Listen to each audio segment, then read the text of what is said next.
Mes chers compatriotes, mes chers actionnaires, citoyens, pardon, il est temps de parler d'un petit détail, un minuscule bug dans la matrice administrative française.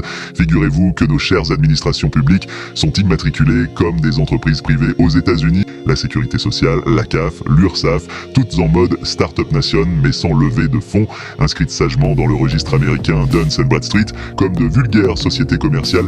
Alors attention, hein, ce n'est pas du tout pour faire du business avec Wall Street, non, c'est juste un référencement administratif. On nous explique que c'est pour acheter du matériel à l'international. Oui, bien sûr, la CAF qui passe des commandes chez Boeing, c'est évident. L'URSSAF qui négocie ses logiciels avec la Silicon Valley, on y croit tous. Mais la vraie question est pourquoi nous, citoyens français, ne sommes pas au courant? Pourquoi nos administrations sont-elles référencées sous un système commercial américain alors qu'elles sont censées servir le peuple et non le marché?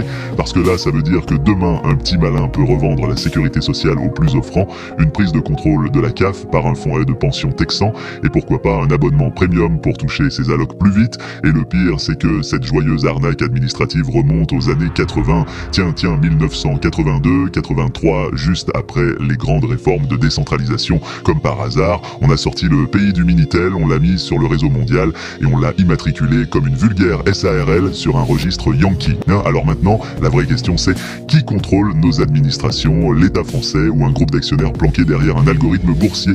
Les amis, on ne gère pas un pays comme une multinationale et encore moins comme une filiale de l'étranger, parce que quand l'État devient une entreprise, le citoyen devient un client, et bientôt il faudra peut-être une carte Gold pour avoir accès aux urgences, mais bon, circuler, il n'y a rien à voir. L'URSSAF enregistrée aux États-Unis, la CAF sous contrôle d'un système anglo-saxon, c'est juste une coïncidence administrative.